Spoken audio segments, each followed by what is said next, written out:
자, 그 다음에 손실보상 청구권이라는 게 있습니다. 손실보상 청구권 돼 있죠. 근데 손실보상 청구권은 중요하다고 했었죠. 보정 다음으로 2차 시험에도 나온 적이 있고요. 1차, 2차 모두 중요해요. 절차 파트에서는. 그래서 뭔지 모르더라도 그냥 별 표시해두세요. 별표. 절차에선 중요하다. 손실보상 청구권. 근데 또 역시 이름에서 느껴지는 게 뭔가 손실을 보상해주는구나 라고 생각하시면 되죠. 손실을 보상해주는구나. 그러면 어떨 때 보상을 해주냐면, 자, 만약에 어떤 상표를 신청을 했어요. 출원을 했죠. 근데 심사를 쭉 해요. 근데 등록을 만약에 하게 되면 등록 이후에는 상표권이 생겨요. 그럼 상표권이 생기고 나서 누가 침해를 하게 되면 상표권 침해 주장을 하면 돼요. 그런데 등록 전에 누가 이렇게 유사상표를 사용을 하고 있는 거예요. 등록 전에. 그럼 이런 경우에는 어떻게 할 거냐? 그래서 이 경우에 나름의 좀 권한을 주는 거예요.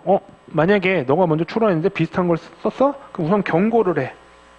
경고를 안 하면 안 돼요. 경고를 하고 경고를 한 시점부터 계속 사용을 한다면 이때 업무상 손실이 있다고 봐서 손실보상 청구권을 할 수 있게 합니다. 경고한 시점부터 등록일까지. 등록 이후에야 상표권이 있잖아요. 그러면 경고한 시점부터 등록 전까지를 보호해 주는 게 손실보상 청구권입니다. 이거를 출원 중에도 이렇게 경고를 할 수 있게 해놨다. 이게 손실보상 청구권입니다. 대신 등록이 꼭 돼야 돼요. 나중에. 등록이 안 되고 모르고 이게 다 출원 이후에 거절 결정될 수도 있잖아요. 그러면 손실보상 청구권도 같이 빠이빠이입니다. 같이 사라져요. 등록이 돼야지만 돼요. 그래서 요거를 손실보상 청구권인데, 자, 상표권, 손실보상 청구권은 요때 발생하는 거고, 자, 등록 이후에 하는 거는 손해배상입니다. 손해배상. 그래서 시험에도 손실보상 청구권 자체로도 시험에 잘 나오고 손해배상과 비교하는 논점도 시험에 나온 적이 있습니다. 2차 때. 그리고 또 언제든지 나올 수가 있어요. 손해배상은 특 A예요. 특 A 논점입니다. B급, C급 뭐 이렇게 했는데 A보다 높은 특 A. 그러니까 절차 파트에서 나름 손해배상은 정말 특 A인데 침해해서 그것과 항상 연결돼서 생각할 수 있는 게 손실보상 청구권입니다. 그래서 절차에서는 보정, 손실보상 청구권이 제일 중요해요. 그걸 잘 정리를 해주셔야 돼요. 그래서 우선 이렇게 개념만 잡으시면 된다. 등록 전에 손실을 보상해 주는 거구나. 그래서 권리를 준다. 나중에 업무상 손실이 있었으니까 등록 후에 행사할 수 있게 합니다. 이때는 우선 못해요. 등록이 돼야 되기 때문에. 그렇죠? 대신 경고는 할 수 있다.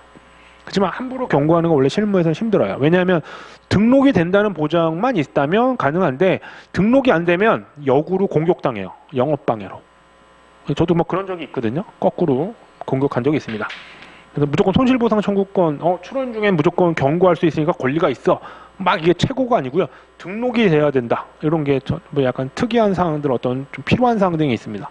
그래서 그런 것들을 나중에 상법법에서 설명을 드리도록 하겠습니다. 손실보상 청구권 잘 알아두시고요. 그 다음에 이제 절차에서 마지막 단계 이의 신청이라는 게 있습니다.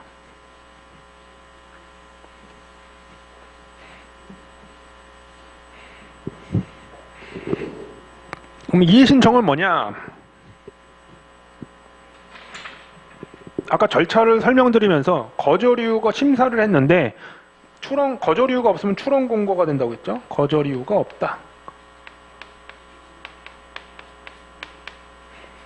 그러면 특허청에서 출원 공고라는 걸 하고요. 2개월의 어떤 기간을 줍니다.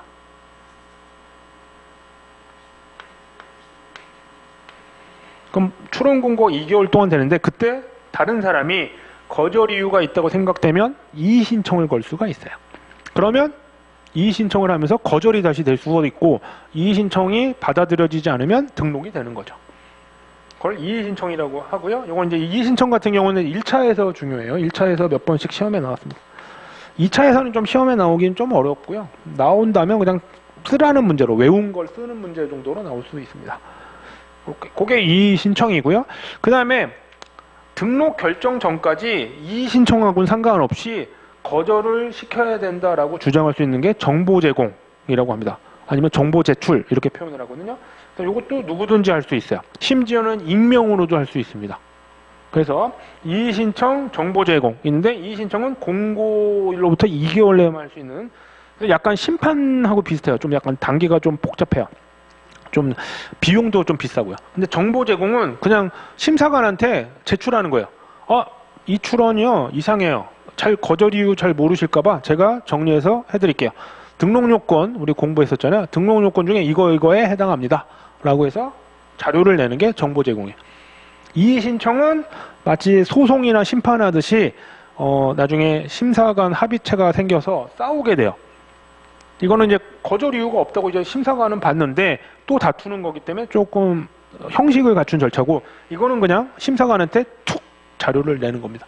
그래서 법적으로도 정보 제공이 있다고 해서 무조건 받아들이는 게 아니고 정보 제공했어도 안 봐도 돼요. 솔직히 정보 제공을 보고서 무시해도 상관없어요. 그러니까 정보 제공 여부를 선택해서 뭐 이렇게 처리하느냐 안 하느냐 재량입니다. 근데 보통은 보죠. 괜히 거절 이유 통지 될 건데 안 했다면 큰일 나니까. 그래서 정보 제공과 이의 신청은 그런 차이가 있다. 이렇게 알아두시면 됩니다.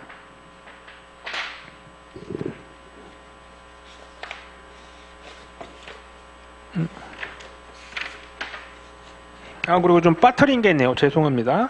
제가 말을 해야 된다고 해서 하고서 안 했네요. 참고 자료에 89페이지 보시면 우선심사제도라는 게 있습니다. 우선심사제도.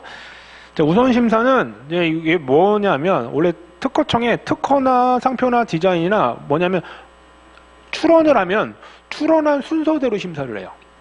그러니까 줄 서 있는 거죠. 출원을 해놓으면 바로바로 하는 게 아니라 뭐 우리 주민센터 가면 바로 그냥 띵동 하고서 바로 하는 게 아니라 그것도 뭐 줄 서는 거지만 출원 순서대로 싹 쌓여 있어요.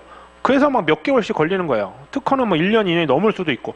그래서 그걸 돈을 주고서라도 빨리 하는 제도가 우선심사입니다. 대신 돈만 많이 냈다고 해서 우선심사가 되는 게 아니라 특정한 우선심사를 할 수 있는 대상이 있어요. 상표법에도 한 10몇 가지가 있는데 자, 그거 어떻게 하겠어요? 암기해야 됩니다. 이런 경우에 우선심사 신청 대상이 되는구나. 돈만 내면 되는 게 아니라 특정한 요건이 있어야 돼요. 그래서 돈만 내도 살 수 있는 어떤 사유가 있긴 해요. 뭐 그거를 이제 암기를 해두셔야 됩니다. 그래서 우선심사 신청 대상은 그걸 암기를 해야 된다. 대신 새치기 하는 거다. 돈을 좀 내고. 그렇고요. 그리고 아까 말씀드린 출원 공고는 거절 이유를 발견할 수 없게 되면 심사관이 하는 절차입니다. 이의 신청해라. 할 사람 있으면. 그거 말씀드렸고요. 우리 절차 파트의 이제 마지막입니다. 자, 참조 자료는 92페이지고요. 자, 그러면 이게 뭐냐면 의견 제출 통지서라고 보이실 거예요. 그러면 이게 의견 제출 통지서라는 게 뭐냐?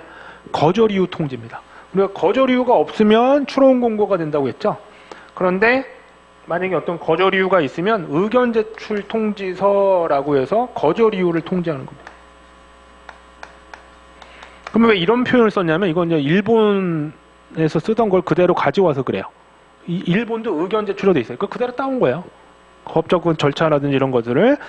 그래서 의견서를 낼 수 있다. 그런 의견서를 제출할 수 있는 통지서다. 나중에 반박할 게 있으면 의견서 내 이거예요. 그래서 그런 개념에서 나온 겁니다. 의견 제출 통지서. 근데 어쨌든 거절 이유 통지서입니다. 그러면 이런 식으로 나와요. 뭐 출원인이 누구고 뭐 이렇게 제가 이제 했었던 건이거든요. UFO라고 해가지고. 근데 이거 등록됐습니다. 거절 이유가 나왔지만 나중에. 그래서 제가 일부러 이렇게 넣어놓은 거예요. 그래서 어떤 다른 상표랑 유사하다. 선등록 상표. 그래서 거절 이유가 34조 1항 7호 이렇게 나와 있습니다. 근데 뭐 어떻게 해가지고요. 요거를 없앴습니다. 그래서 요건 등록이 됐어요. 그래서 이런 식으로 거절 이유라고 돼 있죠. 이 상표는 심사 중에 거절 이유를 발견했어. 등록 요건 5단계죠. 5단계를 하다 보니 그게 나왔네. 그러면 의견 제출 통지서를 보냅니다. 심사관. 그래서 거길 보고 이제 대응을 하는 거죠. 그래서 의견 제출 통지라는 표현이 이제 시험에도 잘 나와요.